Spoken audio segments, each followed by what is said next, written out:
Halo semuanya, Namo Buddhaya. Perkenalkan, nama saya Randy Arifin. Saya berasal dari Tangerang. Pada kesempatan kali ini, saya akan membawakan tema bagaimana cara kita berbakti kepada orang tua dalam agama Buddha.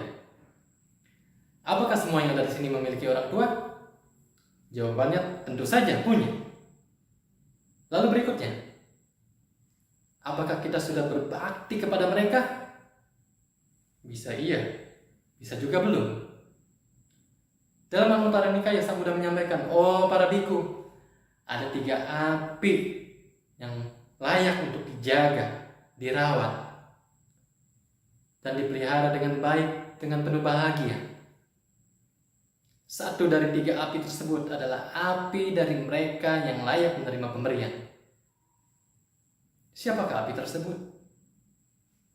Benar sekali, ayah dan ibu kita. Karena berkat mereka kita bisa lahir di dunia ini. Berkat mereka kita bisa hidup di dunia ini. Dan berkat mereka kita bisa tumbuh hingga saat ini. Lalu apakah kita sudah merawatnya? Apakah kita sudah membalas jasa kebaikan mereka? Dalam Sigala Sutta Sang Buddha membabarkan ada 5 kewajiban anak kepada orang tua. Yang pertama, merawat dan menyokong mereka. Yang kedua, membantu menyelesaikan urusan mereka. Yang ketiga, menjaga nama baik keluarga. Yang keempat, mempertahankan harta kekayaan keluarga.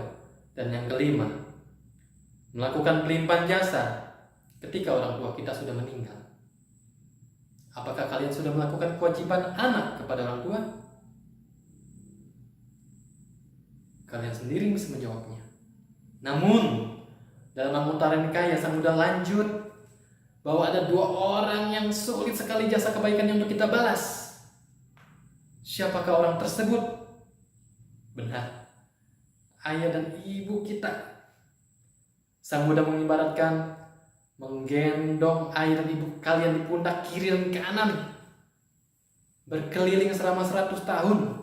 Kalian masih belum cukup untuk membalas jasa kebaikan orang tua. Lalu bagaimana dalam Buddhis, dalam agama Buddha, cara terbaik untuk membalas jasa orang tua? Pertama adalah mengajak mereka, memperkenalkan mereka untuk tahu, untuk mengenal Tiratana, Buddha, Dhamma, dan Sangha. Bagaimana cara agar mereka bisa tahu agama Buddha, bisa mengenal Tiratana? Ajak ke wihara, kasih buku-buku Dhamma, kasih tonton-tontonan Dhamma. Banyak sekali sekarang, mudah sekali untuk diakses. Lalu berikutnya yang tidak kalah penting, untuk apa hanya mengenal Tiratana tapi tidak praktik, tidak praktek. Ini hal yang paling penting sekali. Laksanakan dana, sila, samadhi, panya. Bagaimana? Ajak pindah patah, dana pindah patah. Ajak latihan meditasi, pelatihan samanera selacari ini. Banyak hal yang bisa kalian lakukan. Ajak papa, mama kalian, ayah, ibu kalian untuk berbuat baik sesuai Dhamma. Apakah Sang Buddha sudah melakukannya? Jawabannya tentu. Inilah integritas Buddha. Apa yang diucapkan sama dengan apa yang dipraktikkan. Bagaimanakah caranya?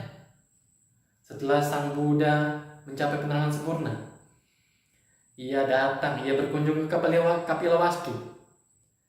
Ia menemui Raja Sudana.